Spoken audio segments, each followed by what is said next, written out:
Sometimes finding your frustrating ancestor in records actually can be done a whole lot easier if you will investigate potential relatives that you discover along your research journey.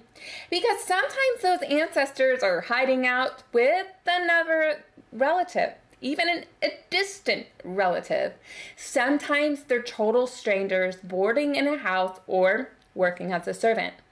So when you find a potential relative, like we did in the last video of Research Over My Shoulder, it pays to pause on your current ancestor in question and investigate those potential relatives, because you might solve your case.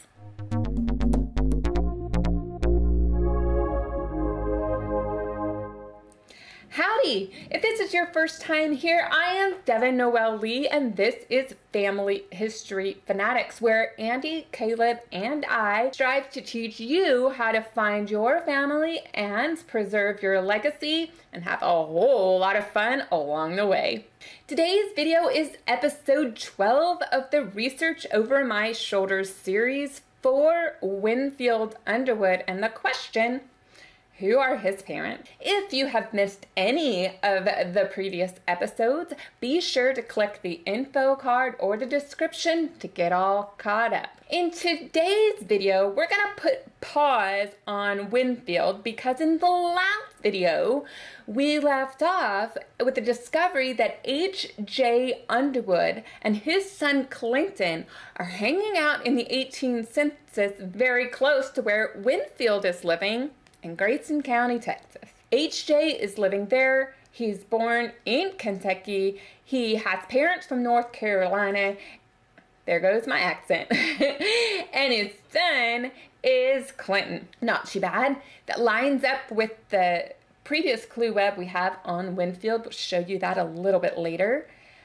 But there's no wife. So what's your first question? Where's Nancy? And where's Cordelia? Let's see if we can figure that out. A search for Nancy Underwood, who was born about 1837 in Kentucky, was found in the 1880 census with a possible family. The only problem: there's no Cordelia. At this time, Winfield is 22 and living near a potential dad out in Grayson County, Texas. Cordelia is of the age where she's probably married.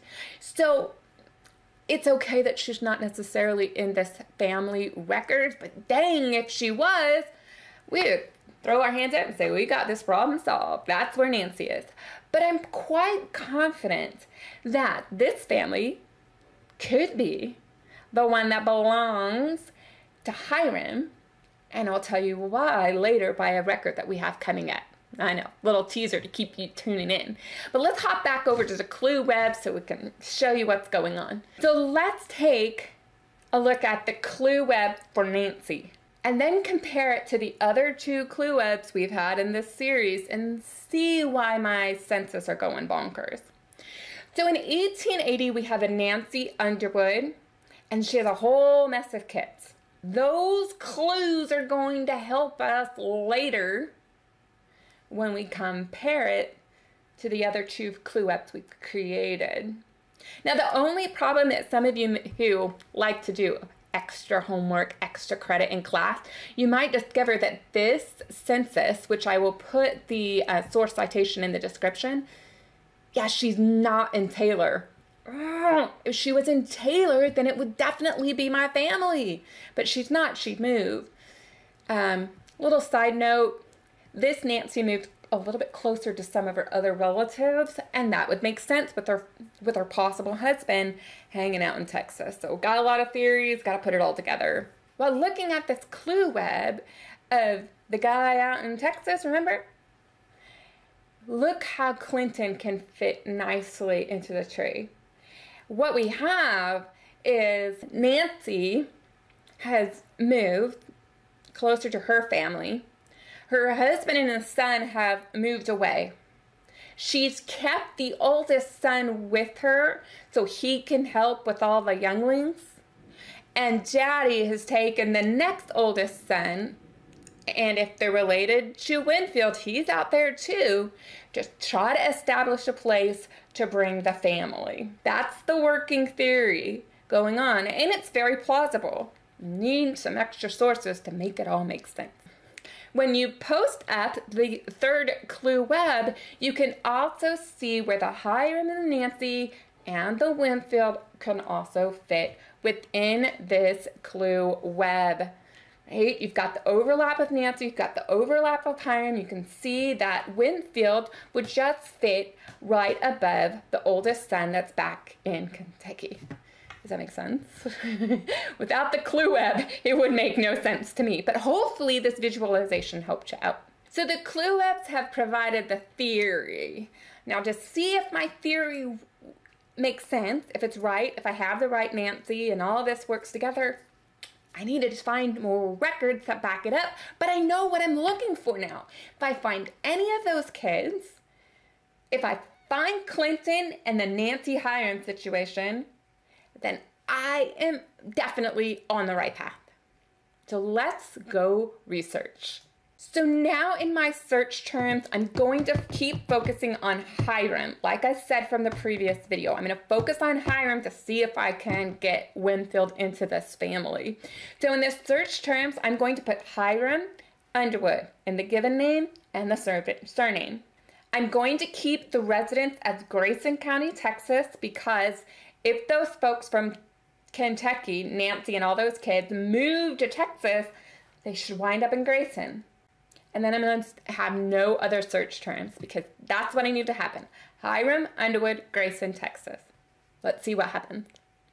Well, the first result has a 1900 census for Hiram J. and Nancy Underwood with a son named Ollie. Dang it! Where did all those other kids go? Well, between 1880 and 1900, they could have left the house. It's 20 years. Don't you wish we had the 1890 census? I sure do. 1910 census with Hiram S. and Nancy with a son named Moses O.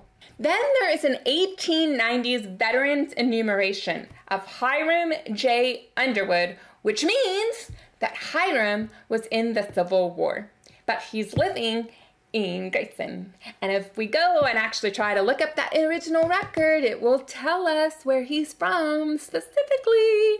Look, there is a death record for Clinton Underwood, and his parents' names are Hiram, so all those other Hirams in Grayson are related to him because Clinton's dying in Grayson. And then his mother's name is Nancy and Gaddy. We've been trying to track down Gaddies, and we've been trying to make a connection between Nancy and Hiram, definitively the one from the past. This is a very, very good clue. Now let's jump back to that find a grave entry. Remember, it's a compiled collection of information, and it's not always the most reliable. The stuff you can trust is generally the gravestone picture, but there are people who like to contribute extra information, and some of that extra information is amazing. I'll be honest, it's amazing. So, what do we find out? Well, first, we find out there's a shared stone between Hiram and Nancy. All right, Hiram and Nancy, good to go. They were married. Usually shared stones are husband and wife. Sometimes it's siblings, but in this case, because of their same age, they're husband and wife. Now we see all the information that another user has contributed. They say the marriage date of Hiram and Nancy and Gaddy in Taylor County, Kentucky. Yes, we finally got our Hiram and Nancy from Texas back to Taylor County, Kentucky, and it has a marriage date. The contributor further identifies the children of Hiram and Nancy, and it includes Winfield, Cordelia, Clinton, and all of those kids that we found in the 1880 census, and that Ollie/Moses Ollie from the 1900 and 1910 census. The page also suggests that the G for Winfield is Gaddy, but remember, even though we're still trying to figure out what the first name of Winfield is, find a grave all of those clues line up with what we've been researching, but it's not a definitive source. So I would really like to try to find the contributor and say, how do you know his name is Gaddy? I'd like to see your evidence. But to wrap up this video, we did peer research. We went step by step and looked at clues and pieced things together. I don't have all the evidence that I need to make the case, but what I have done is I've come up with a theory, and in different research, completely on their own, separate from me, I don't even know who it is, came up with another similar theory. So I'm confident we're both on the right track. But we would need more records, and I'm going to leave it to the family. But you have seen step by step how researching a different ancestor and making these different pivots can help you learn more about Winfield and prove or help prove the answers to the questions you have. I'm going to ask you, do you think I have enough evidence to make the claim that Winfield is the son of Hiram Underwood and Nancy Ann Gaddy from Taylor County, Kentucky, and the brother of the Clinton we found in the last video and all the additional children we mentioned today? Let me know in the comment section, because you know what? You guys might have some other strategies that can help me provide evidence that I hadn't thought of before. I can't wait to have that discussion in the comments section.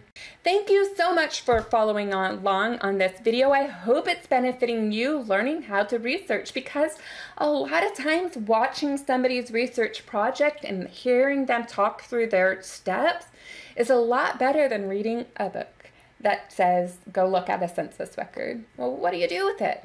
So if you want more videos like this to be sent to you through notifications, hit that subscribe button, click that bell, and YouTube will tell you when we have posted another video. If you haven't received it already by signing up for our newsletter, we're giving away a freebie of 10 resources that Andy and I enjoy using when we're searching for our ancestors and their stories surrounding their lives. So be sure to click the description below, and you will receive that as you sign up for our newsletter. Finally, why don't you check out some of these really cool videos that we have? One of the videos that you could choose is a continuation of the Research Over My Shoulder playlist. There will be videos from myself and Caleb. He has his own Research Over My Shoulder series, as well as some of our latest content from the channel.